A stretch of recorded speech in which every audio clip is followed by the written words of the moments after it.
এক এক সময় আল্লাহ পাক রব্বুল আলামিন এক একটা জিনিসের কসম খান। এই জায়গায় রব্বে কারীম বলেন মা আনতা বিনিআমাতি রাব্বিকা বিমাজনুন। আল্লাহ পাক রব্বুল আলামিন বলেন এ মুসলমান নবীর উম্মতরা খুব বুঝবেন, রব্বে কারীম অন্য জায়গায় যদিও কসম ছোট ছোট করেন, কিন্তু এই জায়গায় আল্লাহ পাক সূরাতুল কলম নাযিল করে বান্দাকে জানায় দেন গোটা দুনিয়ার কসম খাইলাম। যদি বান্দা প্রশ্ন করে আল্লাহ এত গুণী দুনিয়ার জমিনের সবকিছুর কসম আপনি কেন রব্বে কারীম খাইলেন? আল্লাহ পাক রব্বুল আলামিন বলবেন যেহেতু বিষয়টা অনেক বড় ইস্যু, এই জিনিসটার কসমটাও থাকবে অনেক বড়, সারা দুনিয়ার জমিনের ভিতরে এর চাইতে বড় ইস্যু আর নাই, যার কারণে আমি রব্বে কারীম বললাম আসমানের কসম, জমিনের কসম, পাহাড়ের কসম, সমুদ্রের কসম, গোটা দুনিয়াদারের কসম খেয়ে আমি আল্লাহ একটা মাত্র কথা বলবো, এ পয়গম্বর যারা আপনাকে পাগল বলে আমি রব্বে কারীম বললাম আপনি আপনার রবের দয়ায় পাগল না, যারা আপনাকে পাগল বলে তারা পাগল, তাদের বাপ দাদা 14 গোষ্ঠী পাগল। ফাসাতুবসিরু ওয়া ইউবসিরুন বিআইকুমুল মাফতুন। আল্লাহ পাক রব্বুল আলামিন বলে হে নবী যা দুনিয়ার জমিনে মানুষ আছে আপনাকে বলে পাগল, আমি রব্বে কারীম ঘোষণা করলাম আপনি আপনার রবের দয়ায় পাগল না, যারা আপনাকে পাগল বলে আপনিও দেখবেন সারা বিশ্ববাসীও দেখবে মূলত পাগল কারা। আজকে ১৫০০ বছর প্রায় হতে চলল, বলেন তো আবু জাহেল যে মুহাম্মাদুর রাসূলুল্লাহর নাম মিটায় দিতে চাইল, আল্লাহর নবীর নাম এখনো আছে না নাই? একজন মানুষ দাঁড়ান তো যার বাবার নাম আবু জাহেল আছেন নাকি কেউ? দাদার নাম ছিল আবু জাহেল, কেউ আছেন? সারা দুনিয়ার জমিনে একটা মানুষ খুঁজে পাবেন না যে আবু জাহেল আছে। আল্লাহ পাক রব্বুল আলামিন তার নামটা এমন ভাবে মিটায় দিবেন যে হাজী সাহেবরা ওখানে গেলেই কেবল খুঁজে এই শয়তানের বাসাটা কোন জায়গায় পায়খানা করতে যায়। কথা কয় না? রমজানে তওয়াফ করে বের হইতেছি, এক মুরব্বি এরকম পূজা দিয়ে হাঁটি হাঁটি বাবা বাবা বাবা আবু জাহেলের বাড়িটা কই ছিল? কি আপনার কি ধরছেনি চাচা কাছে? তার মানে সে ওখানে যায় একটু শান্তি করবে পেটটারে। তা আবু জাহেল চাইছিল রাসূলের নাম মিটায় দিতে, কিন্তু তার বাসাটা এখন বাথরুম হয়ে গেছে। আর সারা দুনিয়ার মুসলমানদের দিকে তাকায় দেখেন, প্রত্যেকটা মুসলমানের নামের আগে মুহাম্মদ আছে না নাই?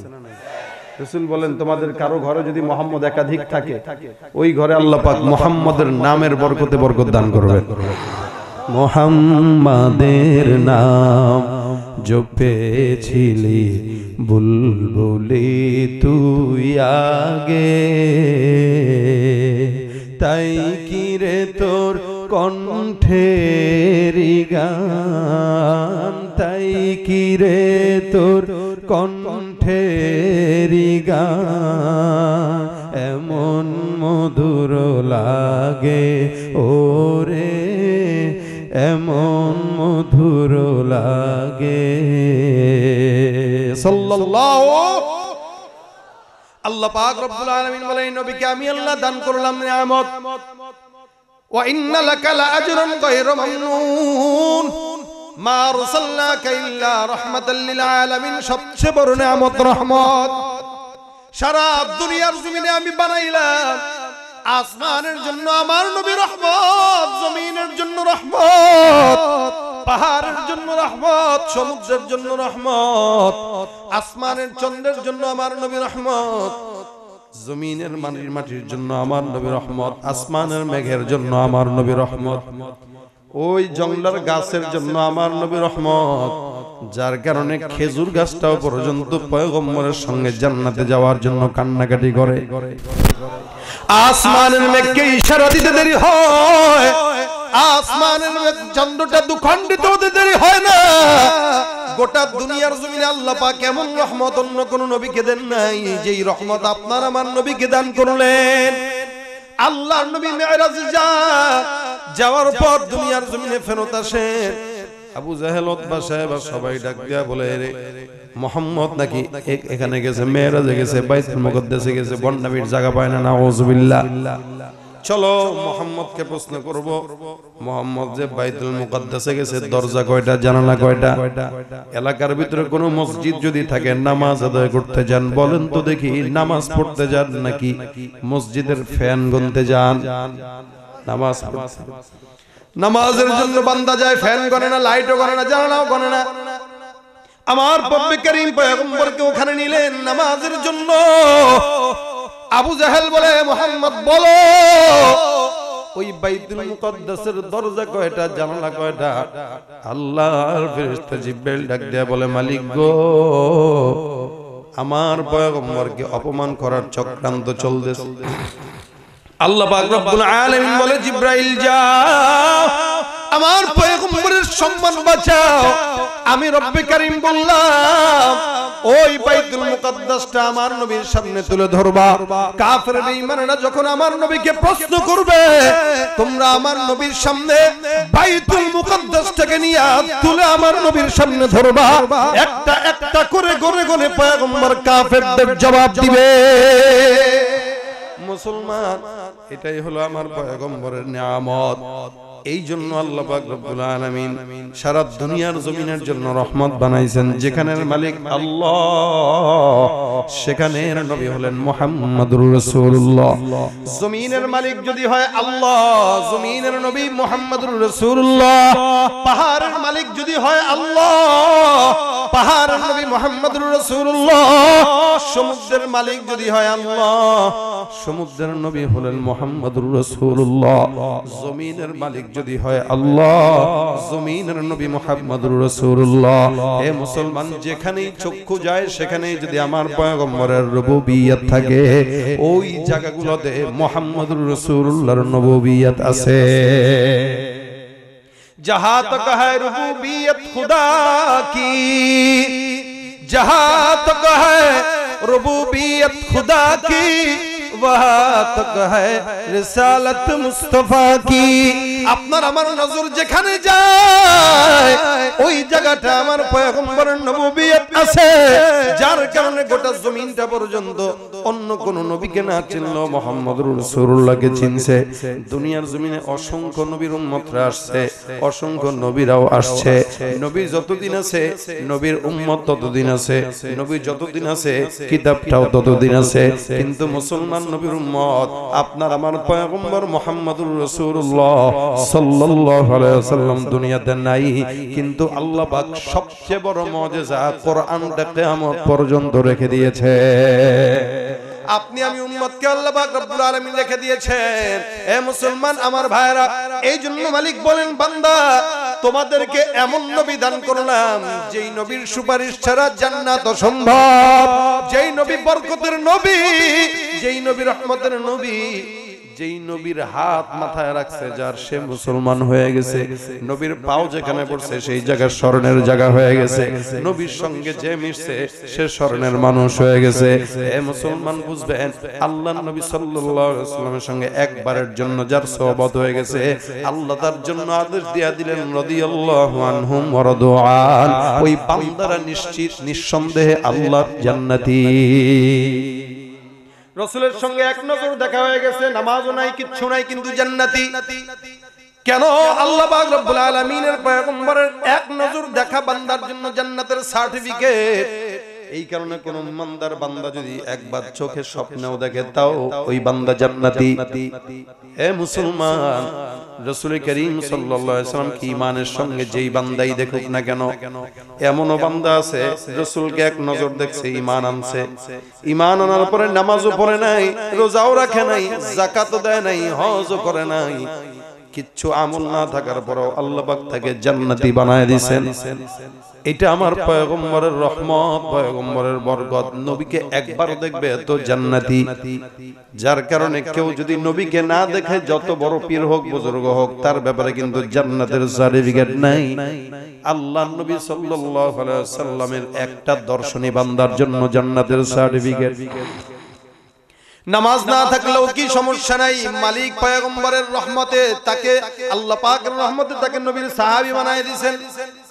এমন একজন সাহাবী যাকে আসওয়াদ রাখাল বলা হতো, খায়বারের যুদ্ধে পয়গম্বর যায়, আল্লাহর নবীর সামনে অসংখ্য সাহাবা একরামের দল খায়বারের দুর্গটা চতুর্দিক থেকে ঘেরাও করে রাখেন। সাহাবী ওই রাখালটা বের হইছে, ওখান থেকে রাখাল আসওয়াদ রাখালটা দুর্গ থেকে বের হইছে।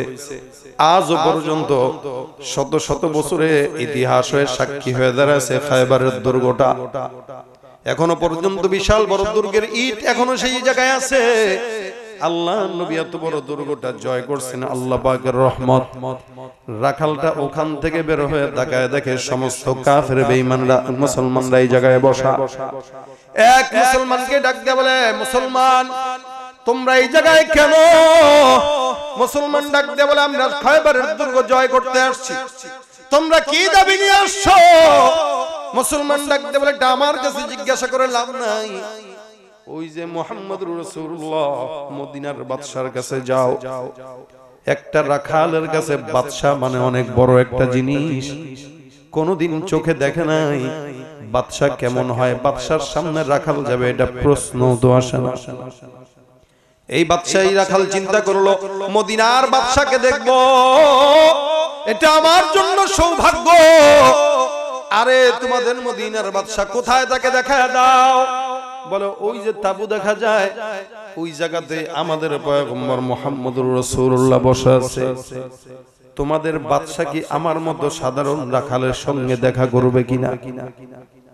তোমাদের বাদশা কি আমার মতো রাখালের কথা শুনবে কিনা? সাহাবী ডাক দিয়া বলতেছেন, আল্লাহর কসম, আমাদের মুহাম্মদুর রাসূলুল্লাহ আমাদের বাদশা এমন একজন বাদশা যার কাছে ধনী গরিব রাখাল কালো ধলা সব তার কাছে আল্লাহর রাস্তে সমান। রাখালটা যখন এই কথা শুনলো, রাখালের মনে মনে তো প্রশ্ন, একটা বাদশা মানে বিশাল বড় বাদশা হবে, চেয়ার থাকবে, দুই পাশে নারী থাকবে, পুরুষ থাকবে, বাতাস করবে, বিশাল বড় সিংহাসন থাকবে। কিন্তু আমি তো দেখতেছি এই জায়গা একটা সাধারণ জায়গা। এইখানে যিনি আছেন এই মদিনার বাদশা, এই বাদশাটা এই জায়গায় পড়ে আছে। এরে বাদশা আবার এত দুর্বল কেমনে হয়? এখানে ঢোকার জন্য কোনো পাহারাদার নাই।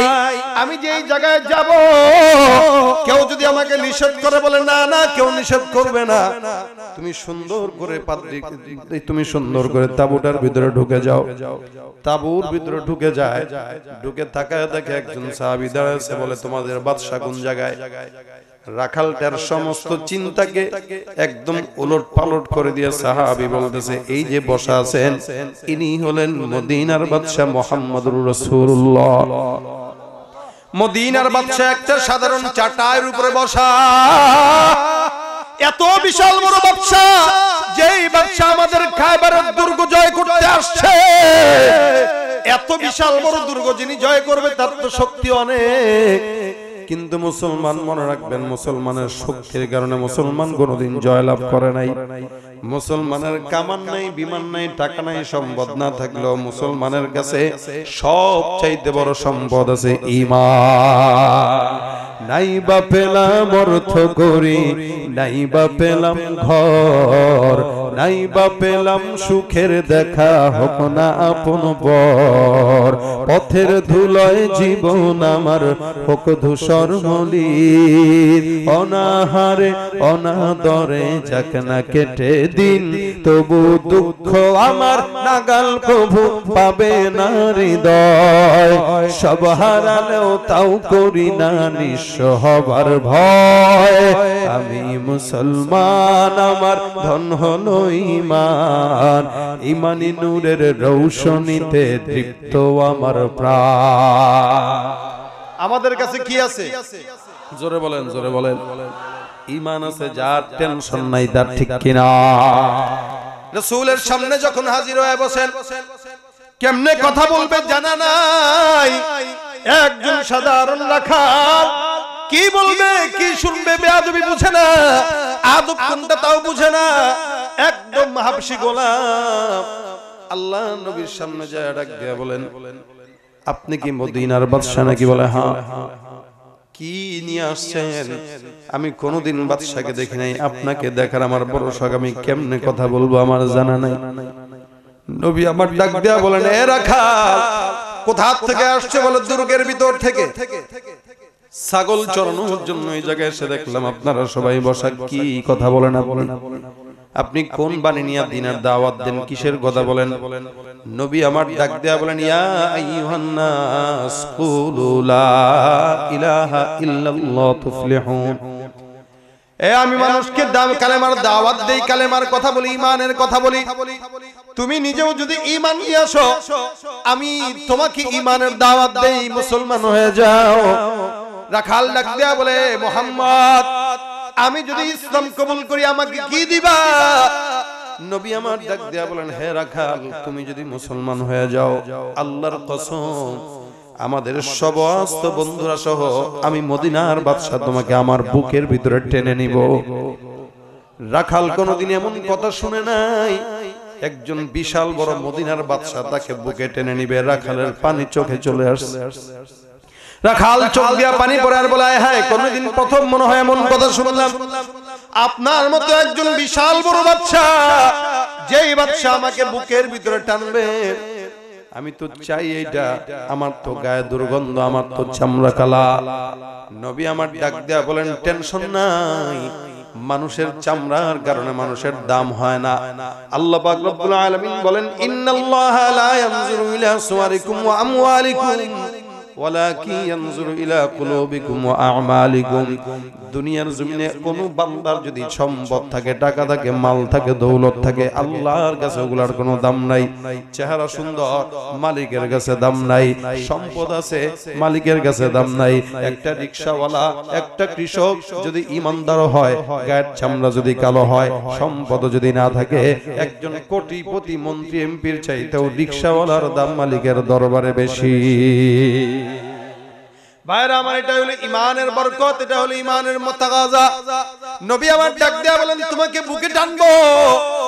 আল্লাহর নবীকে ডাক দেয়া প্রশ্ন করেন, হে পয়গম্বর যদি আমাকে বুকে টানেন ইসলাম কবুল করার পর, তাহলে আমার কি ফায়দা আছে নাকি? নবী বলেন, অবশ্যই ফায়দা। তুমি জান্নাত পাবা। জান্নাতের ভিতরে তোমার গায়ের চামড়া আল্লাহ পাক কালো রাখবেন না, সুন্দর বানায় দিবে। একটা কালো মানুষের দিনের চাহিদা থাকে আমার চামড়াটা যদি সাদা হইতো। বাট্টো মানুষের দিনের চাহিদা থাকে যে আমার শরীর যদি একটু লম্বা হইতো। চিকন মানুষের চাহিদা থাকে আমি যদি একটু শরীর পাইতাম। আবার মোটা মানুষের চাহিদা থাকে আমি যদি একটু চিকন হইতাম। আল্লাহর নবী বলেন, টেনশনের কারণ নাই। তুমি তখন গরিব থাকবা না, তুমি তখন মিসকিন থাকবা না, তুমি তখন কালো থাকবা না। জান্নাতের নিয়ামতের সমস্ত নিয়ামত আল্লাহ তোমাকে দান করে দিবেন, ওয়াদা দিলাম। আল্লাহর নবীর কথা শোনার পর বেচারার ভালো লেগে গেল। আরে নবী তো বাদশা, তো এমনই হওয়া দরকার, যেই বাদশার কাছে রাখালের দাম বড় লোকের দাম সমান, ওই বাদশাই তো ভালো। আর আমাদের বাদশার সামনেও তো গেসা যায় না। হে মুহাম্মদ তুমি আমাকে পরায়া দাও। আল্লাহর নবী সাল্লাল্লাহু আলাইহি ওয়াসাল্লাম তার হাতটা নিলেন, সুন্দর করে পবিত্র বানায় বললেন, লা ইলাহা ইল্লাল্লাহ মুহাম্মাদুর রাসূলুল্লাহ। আল্লাহর নবী সাল্লাল্লাহু আলাইহি ওয়াসাল্লাম কালিমা পাঠ করায় দিলেন। আসওয়াদ রাখাল মুসলমান হয়ে গেল। ইসলাম কবুল করার পর নবী করিম সাল্লাল্লাহু আলাইহি ওয়াসাল্লামকে ডাক দেয়া বলেন, ইয়া রাসূলুল্লাহ বলেন তো এই মুহূর্তে আমার জন্য কি করণীয়? আল্লাহর নবী ডাক দেয়া বলেন, হে সাহাবী তোমার জন্য এখন নামাজ ফরজ না, কারণ এখন নামাজের সময় না। এখন যে তুমি যাকাত দিবা তোমার কাছে সম্পদ নাই, এখন যে তুমি হজ করবা সেটার সম্পদ নাই।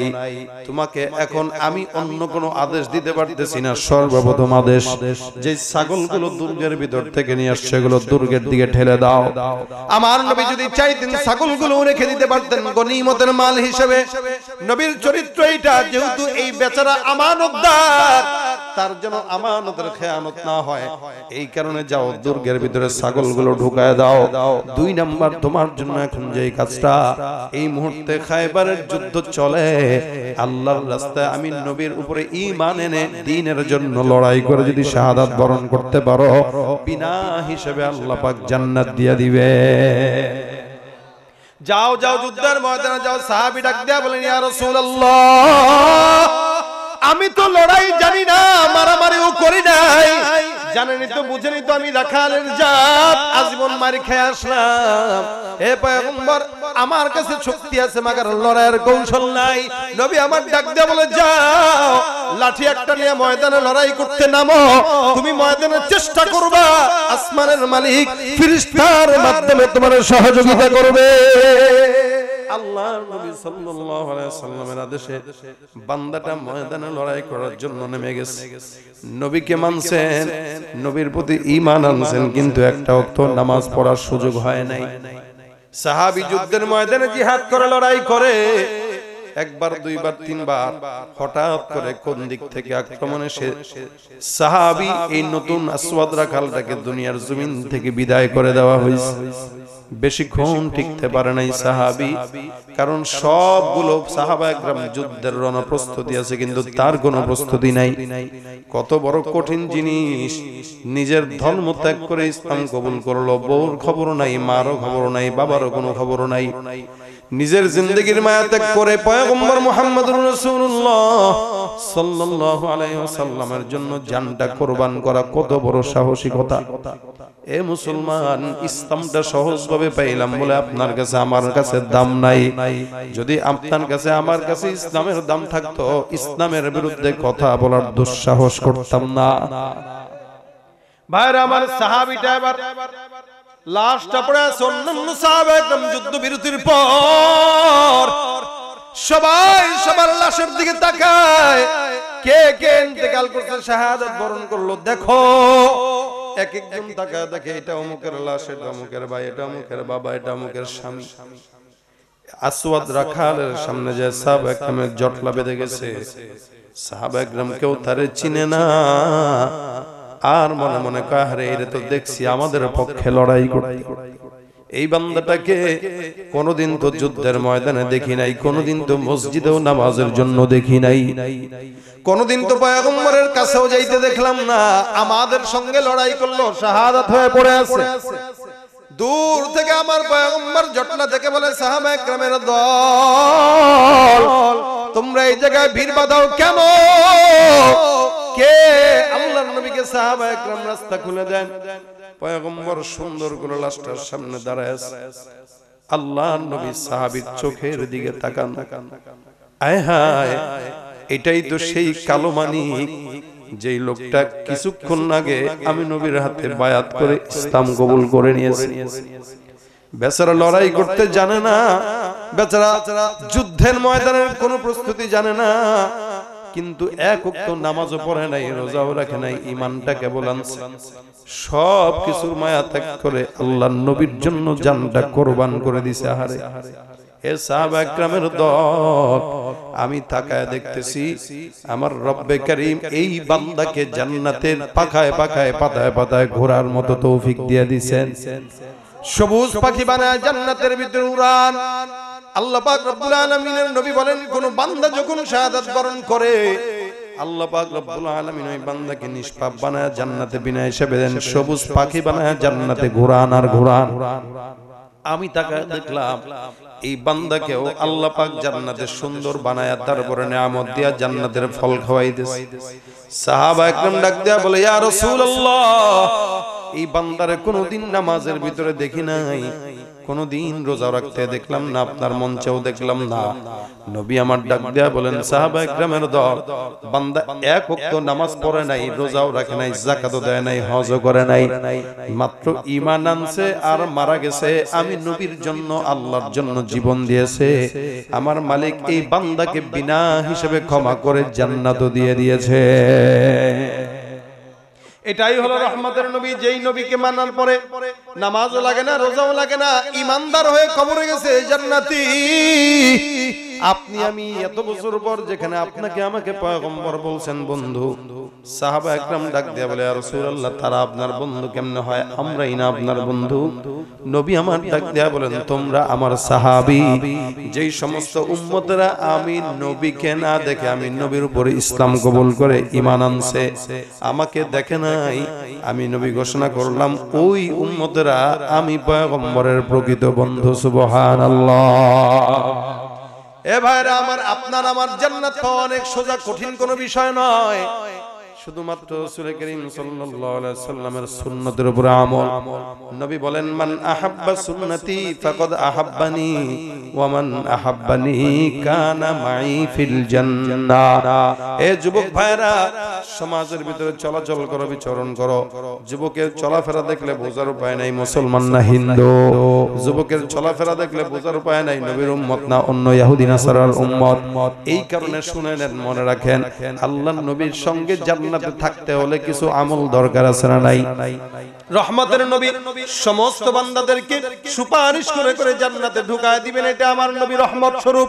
আল্লাহর নবী অন্য কাউকে আল্লাহ পাক রব্বুল আলামিন সুপারিশ করার দায়িত্ব দিবেন না। একমাত্র পয়গম্বর মুহাম্মদুর রাসূলুল্লাহ সাল্লাল্লাহু আলাইহি ওয়াসাল্লাম এর দায়িত্ব নেবেন।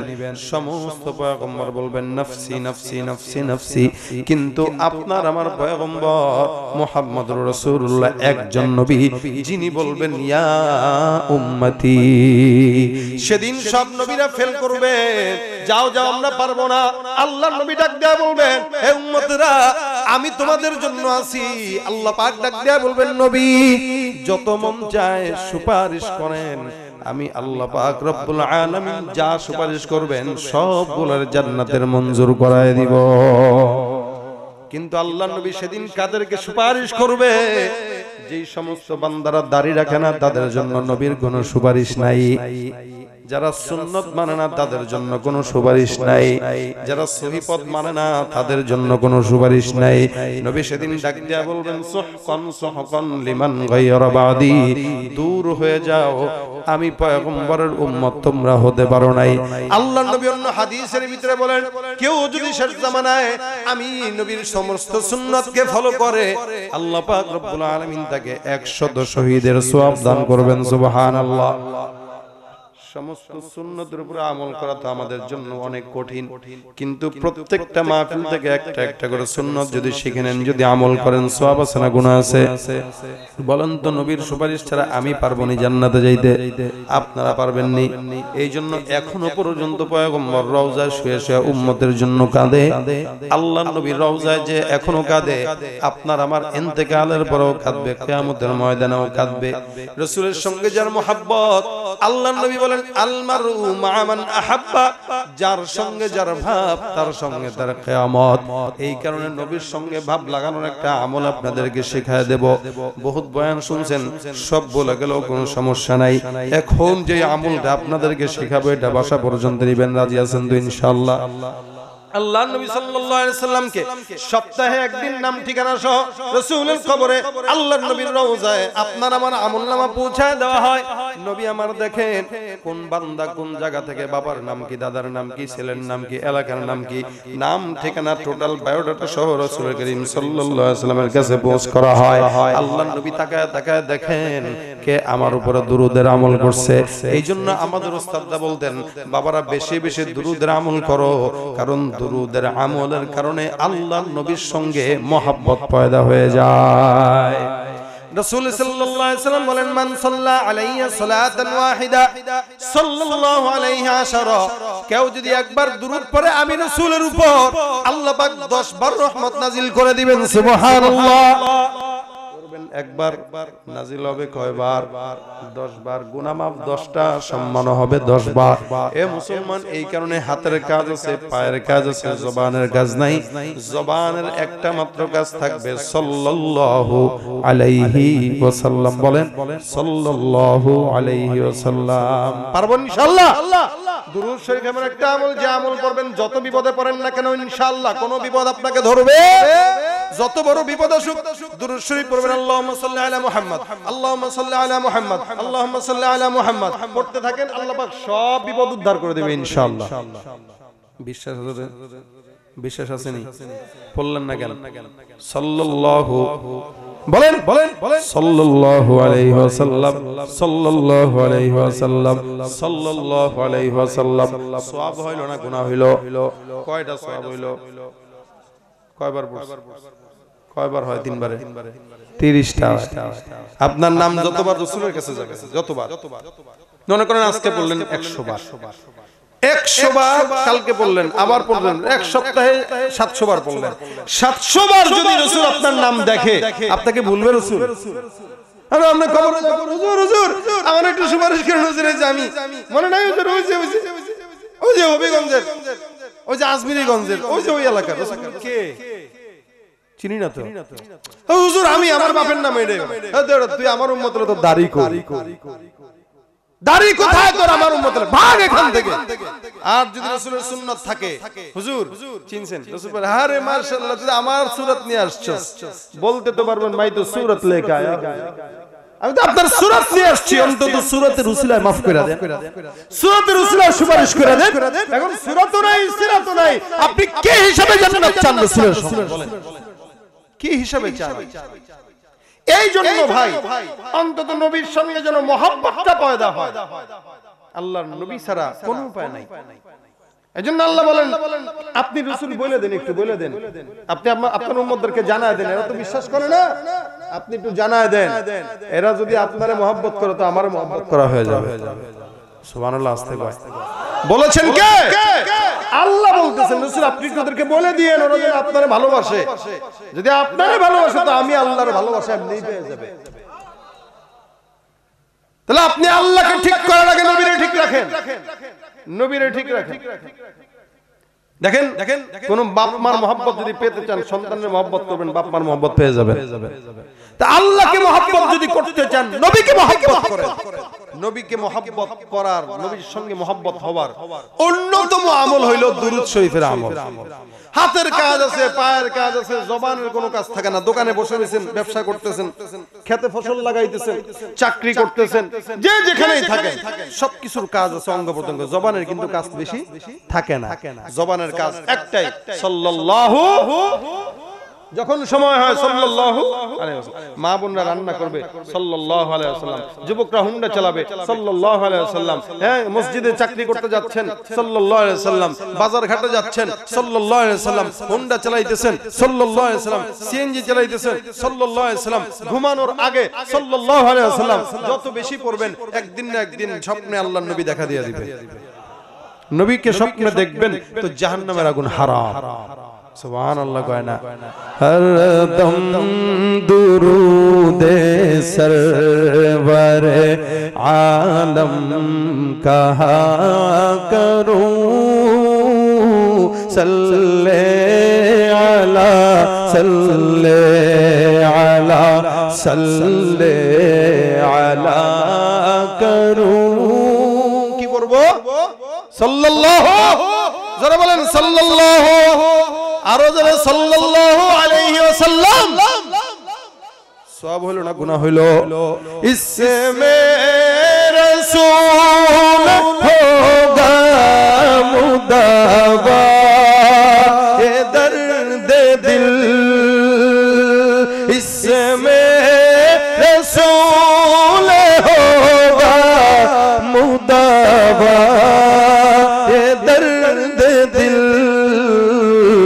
सल्ले अला से दिल के दुखों की दवा करूं, सल्ले अला से दिल के दुखों की दवा करूं, हर दम दुरूदे सरवरे आलम कहा करूं, सल्ले अला सल्ले अला सल्ले अला करूं, हरदम रवा हो दिल से दुरूदो का सिलसिला, हरदम रवा हो दिल से दुरूदो का सिलसिला,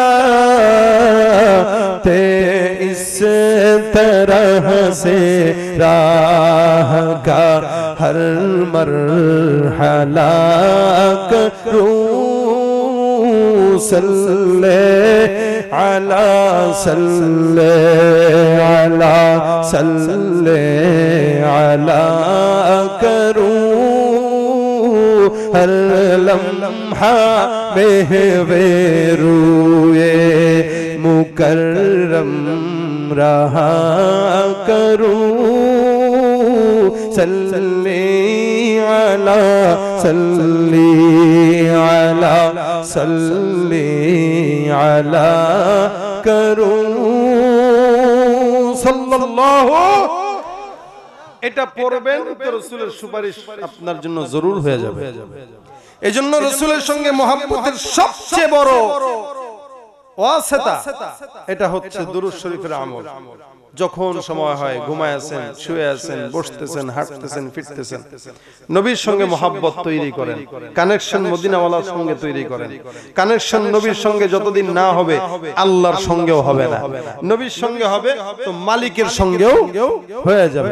এইজন্য এখানে যারা আছেন আজকে রাত্রে এতক্ষণ পর্যন্ত আলোচনা শোনার পরে যা কিছু শুনছেন এগুলা বাসায় যেয়ে ভুলে যাবেন। যদি মা বলে কি শিখে আসছো বলো, মা অনেক কথাই তো শুনছি এই এই এই বলছে কিন্তু সবকিছু মনে নাই।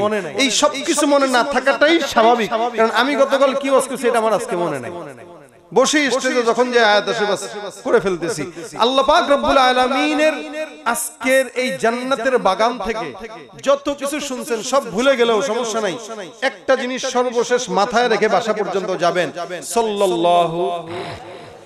বাস 10 জন যদি আমলদার হয় আমি ঘরে শুয়ে শুয়ে আপনাদের সওয়াব পাবো, আমি ঢাকায় যাব আপনাদের সওয়াব পাবো, আমি বাসায় থাকবো আপনাদের সওয়াব পাবো, কারণ আমার কারণে আপনারা আমল করছেন। এটা হচ্ছে আমার ধান্দা। আপনাদেরও ধান্দা থাকবে এরকম। আপনি আরেকজনকে বলবেন ভাই বেশি বেশি দুরূদ শরীফের আমল করেন, ফজিলত আছে, তা আরেকজন যদি পড়ে তাহলে আপনিও সওয়াব পাবেন ইনশাআল্লাহ। রাত অনেক হয়ে গেছে, যেহেতু দীর্ঘ সময় রাতে দিলটাকে নরম করে একটু দুরূদ শরীফের আমল আজকে বাসা পর্যন্ত যারা যাব পড়ব তো ইনশাআল্লাহ, বাসার শুয়ে শুয়ে পড়ব তো ইনশাআল্লাহ। দেখেন মাকসাদ আমাদের এটাই, বেনামাজি হয়ে আসবো মাহফিলে, নামাজি হয়ে যাব, বেজিকির হয়ে আসবো, জিকির ওয়ালা হয়ে যাব, দিন বদ্দিন হয়ে আসবো, দিনদার হয়ে যাব। এটা হলো মাহফিলের মাকসাদ। যুব সংগঠনের লোকেরা কত টাকা পয়সা খরচ করে মেহনত করে মাহফিলের আয়োজন করলো, আমি আসলাম চিল্লায় চিল্লায় কথা দুইটা বলে চলে গেলাম, বাস আপনাদেরও কিছু মনে নাই, আমারও কিছু মনে নাই, কোই ফায়দা নেই ভাই। এইজন্য এক বাত যেটা সেটা হলো এখান থেকে আমরা বাসায় যাব, দুরূদ শরীফ পর্যন্ত পড়তে পড়তে যাব, যতদিন বাঁচবো দুরূদ শরীফের আমল করব। একটা আমলের উপরে থাকেন ইনশাআল্লাহ, দুরুদের রহমতে দুরুদের বরকতে আপনার ভিতরে সুন্নতের আমল ঢুকে যাবে। এইজন্য ছাত্ররা বিশেষ করে যারা আছেন, ছাত্ররা পড়ালেখা করেন, জেহেন বাড়ানোর জন্য দুরূদ শরীফের আমল করেন, ইনশাআল্লাহ আল্লাহ পাক জেহেন বাড়ায় দিবে। আল্লাহ পাক সমস্ত ভাইদেরকে দুরুদের আমল করার তৌফিক দান করুক, বলেন আমিন। যেই সমস্ত যুবকরা আজকের এই মাহফিলটার আয়োজন করেছে কষ্ট করে, শ্রম দিয়ে, মেধা দিয়ে, বুদ্ধি দিয়ে, পরামর্শ দিয়ে, আল্লাহ পাক প্রত্যেকটা যুবককে জানে, মালে, ইমানে, আমলে, হায়াতে, রিজিকে সব কিছুতে বরকত দান করুন। এই মাহফিলটা আজকে প্রথম, এরা আজকের এই প্রথম বার্ষিক ইসলামী সম্মেলন করেছে। প্রথম হিসেবে আলহামদুলিল্লাহ ভালো হয়েছে না? কি বলেন?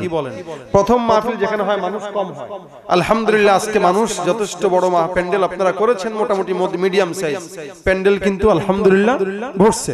আল্লাহর রহমত, এটা প্রথম মাহফিলে যে যুবক ভাইরা সারা পাইছে, কারণ এত ভিতরে এত দূরে আশেপাশে বাড়ি ঘর তেমন যে খুব বেশি ঘনবসতি তাও না, এরপরও যে আপনারা দূর দূরান্ত থেকে আসছেন, এসে যদি কিছু নাই নিয়ে যেতে পারলাম কোনো লাভ হইল না।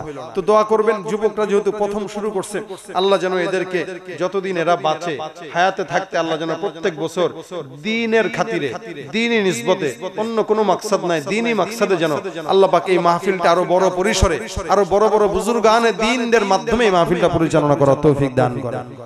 আলহামদুলিল্লাহ আপনারা এই পর্যন্ত শুনছেন, আপনাদের